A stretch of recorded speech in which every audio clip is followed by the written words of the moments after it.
Welcome to my new vlog. તો આજે હું તમને બદામ કતરી એટલે કે બદામ ઓછી અને એવી રીતે આપણે થોડીક બદામથી પણ આ બદામ કતરી બનાવી શકીએ છીએ એની રેસીપી આપવાની છું. સ્પેશિયલી આજે રક્ષાબંધન છે એની માટે આપણે જો આપણી પાસે બદામનો ભાગ ઓછો હોય તો પણ એનાથી પણ આપણે બદામ કતરી બનાવી શકીએ. મેં આ એક વાટકી બદામ લીધેલી ને એક અડધો કલાક માટે પલાળી રાખેલી અને પછી એને 10 મિનિટ માટે પાણીમાં ઉકાળીને એના ફોતરા કાઢી લીધા છે. આ મારી પાસે ગળ્યો માવો તૈયાર જ હતો.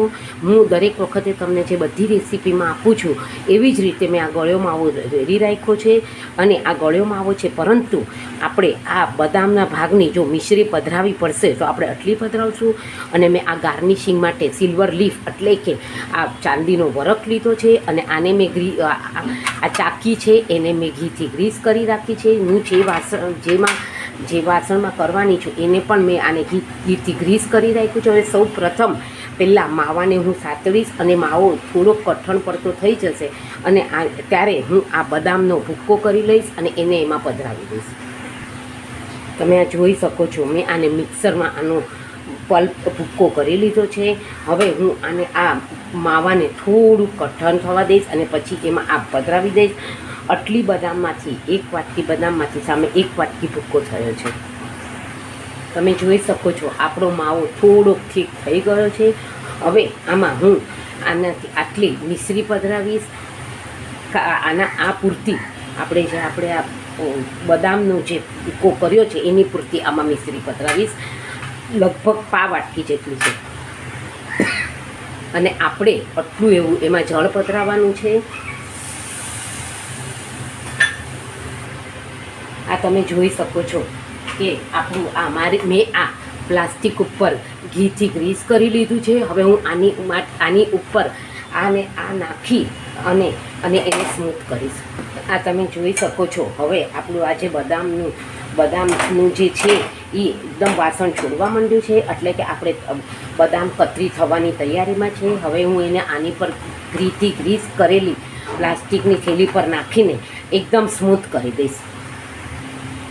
આ તમે જોઈ શકો છો આપણી એકદમ સરસ ગોટી વળે છે, એટલે કે આપણું આ બદામ કતરી થઈ ગઈ છે. હવે આની પર હું સ્મૂથ કરી અને પછી એને ગાર્નિશિંગ કરીશ.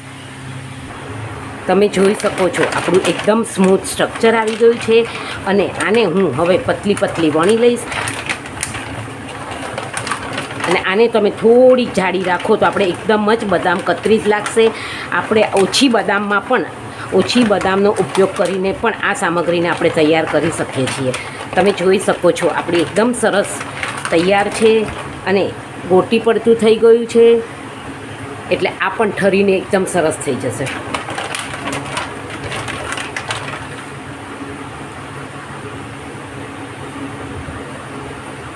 તમે જોઈ શકો છો આપણું મેં સ્ક્વેર બનાવી દીધું છે. હવે આને હું સિલ્વર લીફ એટલે કે ચાંદીના વરખથી ગાર્નિશિંગ કરીશ.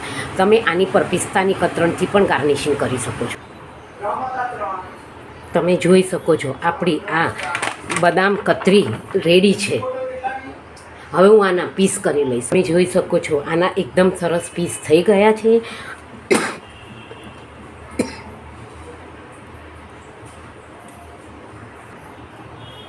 જોઈ શકો છો એકદમ સરસ પીસ થઈ ગયા છે અને આને તમે બદામ કતરી એટલે માવા અથવા કાજુનું પ્રમાણ ઓછું હોય તો પણ થોડીક એવી પણ બદામ પધરાવીને તમે આ સામગ્રી તૈયાર કરી શકો છો. તમારી પાસે આનું સિલ્વર લીફ નથી એટલે કે વરખ નથી તો એની ઉપર પણ બદામની કતરણ પધરાવીને એને ગાર્નિશિંગ કરી શકો છો.